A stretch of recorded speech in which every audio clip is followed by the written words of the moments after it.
The next question in this C++ series is C++ class template. So here they have mentioned how class template works basically and what class template is. So we'll move further, and now we'll take a look at sample input format.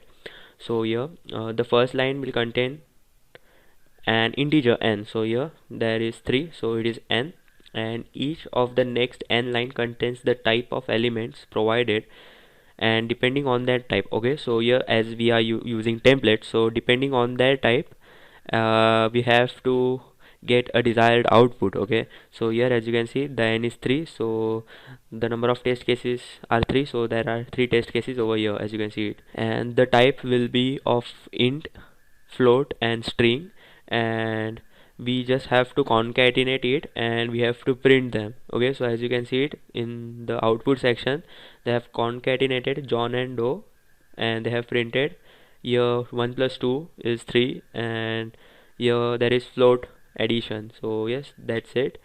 So here also they have provided us with an explanation. So what we'll do is we'll move further to code.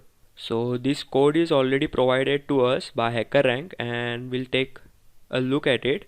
So as you can see it over here, uh, they have used a class. So the name of class here in this case is add elements. So first of all we have to create a class called add elements, and okay, so there will be one variable, what we can say is a class variable, and the name of it is element1. So here they have used element1, so we'll have to declare it inside the class. And here they have used functions. The function is add, so yes, they have used add function, and here at last they have used concatenate function. So we will be using these two functions in our code. Okay, so first we have to create a template. So for that we have to write template, and here we are going to create a class template, and we have to write class, and we will be using template argument as t here in this case. Okay, so we'll move ahead and we'll create a class, and the name of class here in this case will be add elements. So I'll just copy it, add elements,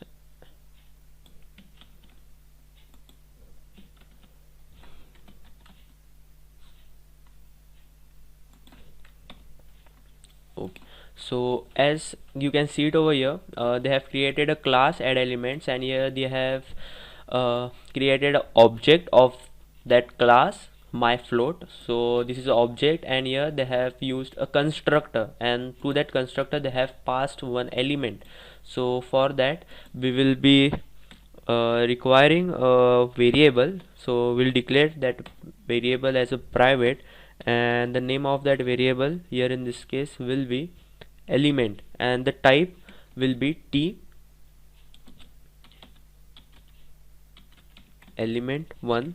Okay, so and the functions which we will be requiring here in this code, we will declare them as a public.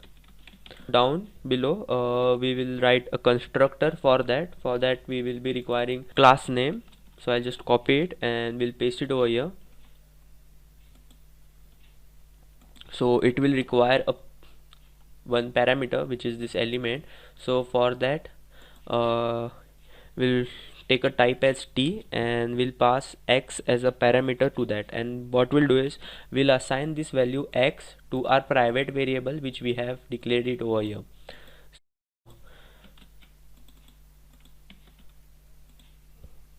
So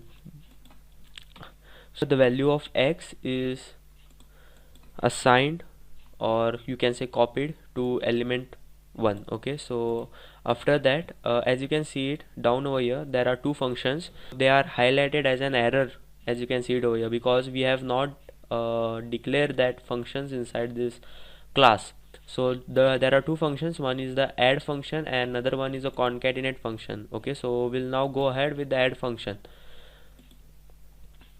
So here the return type of that add function will be t. So depending upon the type this t will change. Okay, so here we are using template, as you can see it over here, they have mentioned the type. So double, when adding float numbers we are changing the type to double, so this t will change into double, each and every t over here.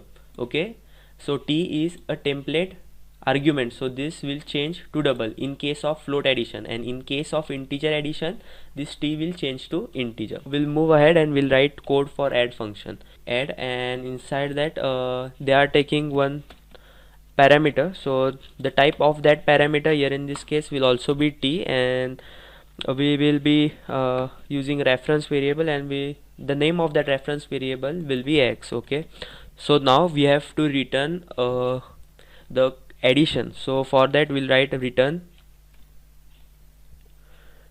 and now we will be using this pointer. So this pointer is the instance of that object. Okay, so this pointer and this pointer, so this is the variable which we have already created up over here. We will be using it now, and we'll add the variable which we have taken from as a parameter, which is x here in this case. So we'll add x, and yeah, that's it. So we are going to return this statement. Now as we have written code for our add function, as you can see it over here, the error notation has been gone. So there is for concatenate, so we'll write concatenate function. So here also we will be using template argument t, and we'll write concatenate, and we'll pass a parameter because they have also passed one parameter here. Okay, so we'll write parameter, the type of parameter will be t, and ampersand, the name will be x. Okay, and inside this function also we just have to return the value. Okay, as we have done it over here, we'll write return this, and now we will be using that private data member, and we will add x to it. So that's it for this question. What we'll do is we'll run the code and we'll check if it's working fine or not. Yes, it is working fine, and we'll check it for rest of the test cases. It is showing error, so it is showing time limit exceeded. Okay, so for that what we have to do is we just have to paste 3 lines of codes down below over here. What it will do is it will reduce, or it will help to reduce the time in order to avoid this time limit exceed error. Okay, so for that we will be requiring a function, startup function, and the return type will be int, and we have to sync it with stdio dot which is standard input output, and we have to make it false. Okay, so basically this line of code or this function will help us to lower the time limit. Okay, so and after this function we have to write one line which is int static r, and we have to invoke that function startup. Okay, so now what we'll do is we'll run the code and we'll check the output, and now we'll submit it.